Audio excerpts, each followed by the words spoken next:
A los adoradores de objetos fabricados por la mano del hombre se les puede preguntar: ¿acaso adoráis lo que vosotros mismos habéis tallado?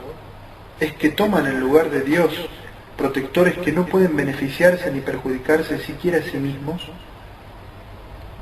A los que adoran cuerpos celestes se les puede citar la historia de Abraham. Dice este versículo del Sagrado Corán: y al llegar la noche vio una estrella, y con el fin de hacer que su pueblo reflexionase les dio ejemplos que ellos podrían entender, y les dijo: este es mi Señor. Pero cuando desapareció exclamó: no adoro a los que se ausentan. Luego, al ver la luna aparecer, dijo: este es mi Señor. Pero cuando desapareció exclamó: si no me guía mi Señor, me encontraré entre los extraviados. Y cuando vio salir el sol dijo: este es mi Señor, este es más grande aún. Pero cuando desapareció exclamó: oh pueblo mío, soy inocente de lo que le asociáis, me consagro a quien creó los cielos y la tierra, soy monoteísta y no de los que le asocian copartícipas. El concepto de monoteísmo en el Islam. Ser musulmán significa sumiso a Dios y creer en la unicidad de Dios, que Él es el único creador, preservador, sustentador. Esta creencia, llamada el monoteísmo en el señorío y dominio, de por sí no es suficiente para ser creyente. Los idólatras contemporáneos del profeta, sallallahu alaihi wasallam, sabían y creían que solo Dios podía hacer todo esto, y sin embargo, eso no los hacía musulmanes.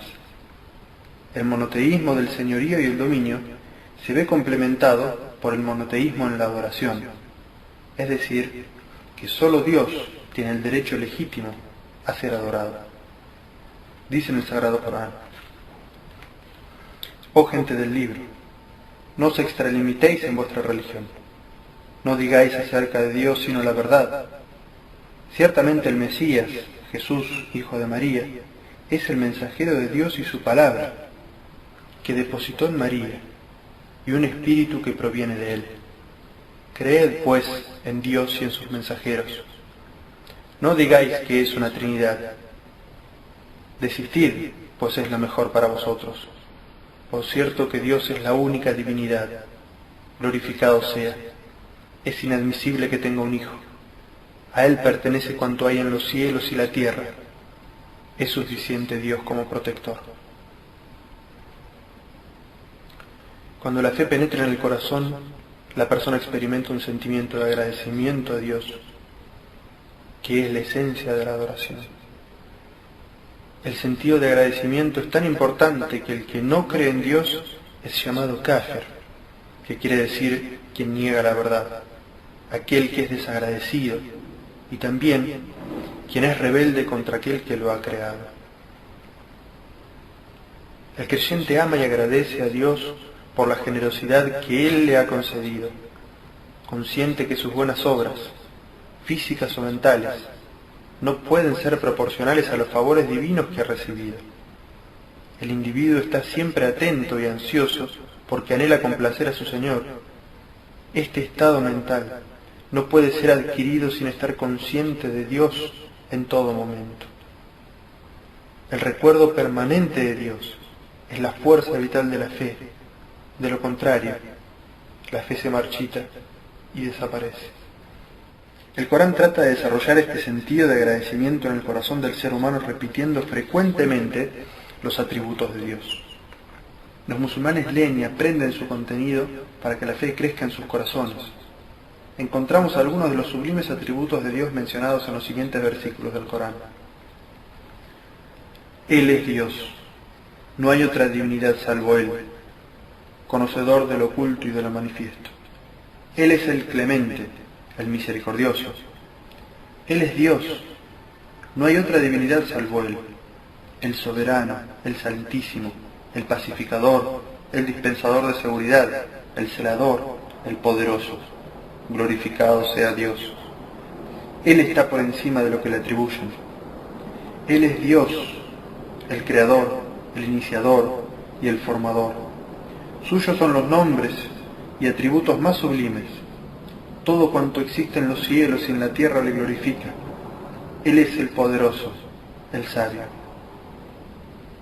Y dice en otro versículo: Dios, no existe nada ni nadie con derecho a ser adorado excepto Él, el viviente. Se basta a sí mismo y se ocupa de toda la creación. No lo toma somnolencia ni sueño. Suyo es cuanto hay en los cielos y la tierra. ¿Quién podrá interceder ante Él sin su anuencia? Conoce el pasado y el futuro, y nadie abarca de su conocimiento salvo lo que Él quiere. Su trono se extiende en los cielos y en la tierra, y la custodia de ambos no le agobia, y Él es el sublime, el grandioso. ¿Quién es Muhammad? Muhammad, sallallahu alayhi wa sallam, la paz sea con él, conocido en Occidente como Mahoma. Nació en la Meca en el año 571. Su padre murió poco antes que él naciera, y su madre Amina lo entregó al cuidado de una nodriza llamada Halima, para que lo amamantara y creciera con los aires puros del desierto.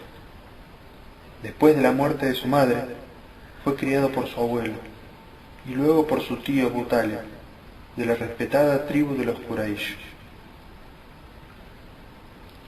Durante su juventud, el profeta, sallallahu alayhi wa sallam, fue protegido por Dios y alejado del mal comportamiento del paganismo de su pueblo. Cuando creció y fue un hombre maduro, la gente comenzó a admirarlo por sus buenos modales y excelente carácter. Era elocuente en sus palabras, veraz y sincero. Lo apodaban el confiable. A los 25 años se casó con Hadilla, una prestigiosa mujer que pertenecía a una familia de comerciantes y era 15 años mayor que él. Muhammad, sallallahu alayhi wa sallam, tenía una profunda naturaleza religiosa. Solía retirarse a meditar a una cueva en un monte llamado La Luz. A los 40 años de edad, mientras se encontraba en el monte, recibió por primera vez la revelación de Dios a través del ángel Gabriel, quien le transmitió los primeros versículos del Sagrado Corán. Estas revelaciones continuaron durante 23 años, hasta conformar lo que hoy conocemos como el Sagrado Corán. Tan pronto como comenzó a recitar lo escuchado del ángel Gabriel y a predicar esa verdad, el profeta y sus seguidores comenzaron a ser perseguidos. Esta situación llegó a ser tan despiadada que Dios le dio la orden de emigrar de la Meca, ciudad en ese entonces de idólatras y materialistas, a la ciudad de Medina, iniciándose en ese momento el comienzo del calendario musulmán, o más conocido como la Égira. En la ciudad de Medina se construyó la primera mezquita islámica.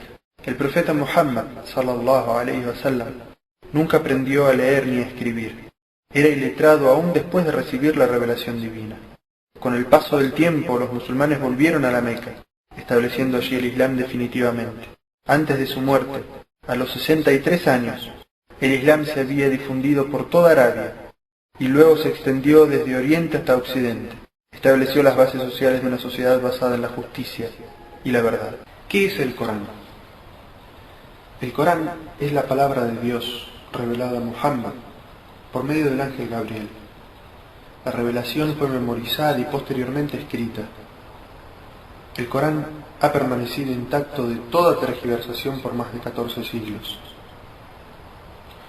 El término Corán procede del árabe al-Qur'an, que significa la lectura o la recitación.